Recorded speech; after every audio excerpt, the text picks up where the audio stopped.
Hi friends, ഞങ്ങൾ ഇപ്രാവശ്യം നാട്ടിൽ വന്നപ്പോഴേക്കും ഒരു 3 ദിവസത്തേക്ക് വേണ്ടി ട്രിവാൻഡ്രം പോയിട്ടുണ്ടായിരുന്നു. വന്ദേ ഭാരത് ട്രെയിനിലാട്ടോ യാത്ര ചെയ്തത്. അപ്പോൾ അതിലെ കുറച്ച് വിശേഷങ്ങൾ ഉൾപ്പെടുത്തിയിട്ടാണ് ഇന്നത്തെ വീഡിയോ. പല വ്ളോഗേഴ്സിൻ്റെയും റിവ്യൂ കേട്ടിട്ട് വെയിറ്റ് ചെയ്തിരിക്കുന്ന ഒന്ന് തന്നെയായിരുന്നു കേട്ടോ വന്ദേ ഭാരതിലെ യാത്ര. ടിക്കറ്റ് ബുക്ക് ചെയ്യാനൊന്നും ഒരു ബുദ്ധിമുട്ടും ഉണ്ടായിരുന്നില്ല കേട്ടോ. റെയിൽ യാത്രി എന്ന ആപ്പ് ത്രൂ ആണ് ഞങ്ങൾ ടിക്കറ്റ് ബുക്ക് ചെയ്തത്.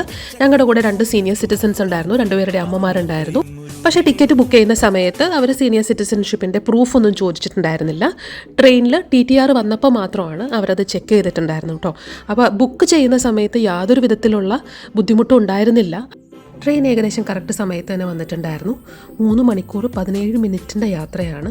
3:05 ട്രിവാൻഡ്രം എത്തുമെന്നാണ് നമ്മുടെ ടിക്കറ്റിലുള്ളത്. എറണാകുളം സ്റ്റേഷനിൽ ഏതാണ്ട് 3 മിനിറ്റാണ് ട്രെയിൻ നിന്നത്. കയറാനൊന്നും ഞങ്ങൾക്കൊരു രീതിയിലുള്ള ബുദ്ധിമുട്ടുണ്ടായില്ല. ഇവരുടെ സർവീസ് എടുത്തു പറയേണ്ടത് തന്നെയാണ് കേട്ടോ. നമ്മൾ കയറി കുറച്ച് കഴിഞ്ഞപ്പോൾ തന്നെ ഇതുപോലെ വാട്ടർ ബോട്ടിൽസ് എല്ലാവർക്കും കൊണ്ടുവന്ന് തന്നിട്ടുണ്ടായിരുന്നു. നല്ല കംഫർട്ടബിൾ ആയിട്ടുള്ള സീറ്റ്സ് ആയിരുന്നു. എറണാകുളം മുതൽ ട്രിവാൻഡ്രം വരെ ആകെ 3 സ്റ്റോപ്പാണ്. എറണാകുളം, ആലപ്പുഴ, കൊല്ലം, പിന്നെ ട്രിവാൻഡ്രം. ഓരോ സീറ്റിൻ്റെ ഫ്രണ്ടിലായിട്ട് ഇതുപോലെ നമുക്ക് കാല് വെക്കാനുള്ള സ്പേസും വെള്ളം വെക്കാനുള്ള ഒരു ബോട്ടിൽ സ്പേസും ഉണ്ടായിരുന്നു. ഓരോ സീറ്റിൻ്റെ താഴെയും ഇതുപോലെ ചാർജ് ചെയ്യാനുള്ള പോർട്ടലും ഉണ്ടായിരുന്നു.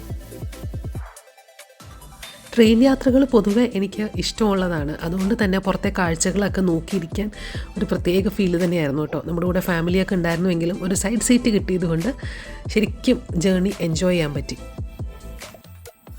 കേട്ടിട്ടുള്ള റിവ്യൂസ് ഒന്നും തെറ്റായിരുന്നില്ല കേട്ടോ. എല്ലാ രീതിയിലുമുള്ള ഫെസിലിറ്റീസും വന്ദേ ഭാരതിലുണ്ടായിരുന്നു. നമുക്ക് AC ആയതുകൊണ്ട് തന്നെ വിൻഡോ ഓപ്പൺ ചെയ്യാൻ പറ്റില്ല. അപ്പോഴേക്കും അവർ ലഞ്ച് കൊണ്ടുവന്ന് തന്നിട്ടുണ്ടായിരുന്നു. ഞങ്ങൾ പ്രീ ഓർഡർ ചെയ്തിട്ടുണ്ടായിരുന്നില്ല, പക്ഷേ ട്രെയിനിൽ തന്നെ നമുക്കത് ഓർഡർ ചെയ്യാനുള്ള സൗകര്യം ഇവർ ചെയ്യുന്നുണ്ട് കേട്ടോ. ഉച്ച സമയമായതുകൊണ്ട് തന്നെ ലഞ്ചായിരുന്നു നൽകിയിട്ടുണ്ടായിരുന്നത്. വളരെ നീറ്റായിട്ട് പാക്ക് ചെയ്തിട്ട് ഇതുപോലെ ഒരു ട്രെയിൽ വെച്ചിട്ടാണ് ഇവർ സെർവ് ചെയ്യുന്നത്. ഇതിൻ്റെ കൂടെ ചോറും 2 ചപ്പാത്തി ഉണ്ടായിരുന്നു. ചോറിൻ്റെ കൂടെ എടുക്കാനുള്ള സാമ്പാറും ചപ്പാത്തിയുടെ കൂടെയുള്ള കുറുമയും പിന്നെ ബീറ്റ്റൂട്ട് വെച്ചിട്ടുള്ള ഒരു മെഴുക്കുവരട്ടി പോലെ ഉണ്ടായിരുന്നു. ഇതിൻ്റെ കൂടെ തൈരും അച്ചാറും പിന്നെ വെറ്റ് ടിഷ്യൂയും ഒരു കട്ട്ലറി സെറ്റും ഉണ്ടായിരുന്നു. അപ്പോൾ ടിക്കറ്റ് ബുക്ക് ചെയ്യുന്ന സമയത്ത് നമുക്ക് ഭക്ഷണം ആഡ് ചെയ്യാൻ പറ്റിയില്ല എന്നുണ്ടെങ്കിലും നമുക്ക് ട്രെയിനിൽ തന്നെ മേടിക്കാനുള്ള സൗകര്യമുണ്ട് കേട്ടോ. ലഞ്ച് കഴിഞ്ഞിട്ടതാ ഇതുപോലെ അമുൽ ഐസ്ക്രീമും ഉണ്ടായിരുന്നേ. ലഞ്ച് ടൈം ആയതുകൊണ്ടാണ് കേട്ടോ. ഞങ്ങൾ തിരിച്ചു വരുമ്പോഴേക്കും ഈവനിങ് ടൈം ആയതുകൊണ്ട് ഇതുപോലെ ചോക്കോപ്പായും പിന്നെ ഒരു കോഫിയും ആയിരുന്നു കേട്ടോ. ഇതിൽ ഈ കോഡ് സ്കാൻ ചെയ്ത് കഴിഞ്ഞാൽ നമുക്ക് അവരുടെ സൈറ്റിൽ ഫുൾ മെനു കാണാം കേട്ടോ. എന്നിട്ട് നമുക്ക് ഇഷ്ടമുള്ളത് നമുക്ക് ഓർഡർ ചെയ്യാവുന്നതാണ്.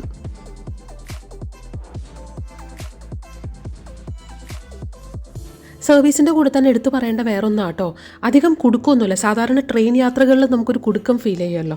ഇത് ആ ഒരു കുടുക്കം ഞങ്ങൾക്ക് ഫീൽ ചെയ്തില്ല. പിന്നെ വളരെ നീറ്റായിട്ട് തന്നെയാണ് എല്ലാ ക്യാബിൻസും മെയിൻറ്റെയിൻ ചെയ്തിട്ടുള്ളത്.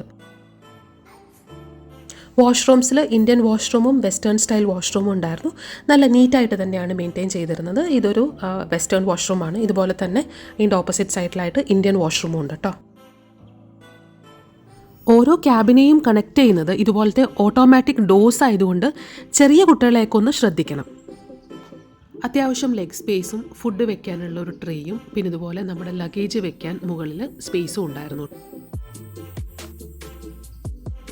ഭക്ഷണമൊക്കെ കഴിഞ്ഞു. പിന്നെ ഇതുപോലെ ഇരുന്ന് കാഴ്ചകൾ കാണുമായിരുന്നു. നല്ല സ്പീഡിലാട്ടോ ട്രെയിനിൻ്റെ യാത്ര. ഇതിപ്പോൾ ഒരു ആവറേജ് സ്പീഡാണെന്ന് മാത്രം. ഫോണിൽ ഇതുപോലെ സ്പീഡ് ട്രാക്ക് ചെയ്യാനുള്ള ആപ്പ് എടുത്തിട്ട് ഞങ്ങൾ സ്പീഡൊക്കെ ട്രാക്ക് ചെയ്തുകൊണ്ടിരിക്കുകയായിരുന്നു. ഓരോ സ്റ്റേഷൻ വരുമ്പോൾ സ്ലോ ഡൗൺ ചെയ്യുന്നതും പിന്നെ സ്പീഡ് പിക്ക് ചെയ്യുന്നതും അതൊരു രസം തന്നെയായിരുന്നു.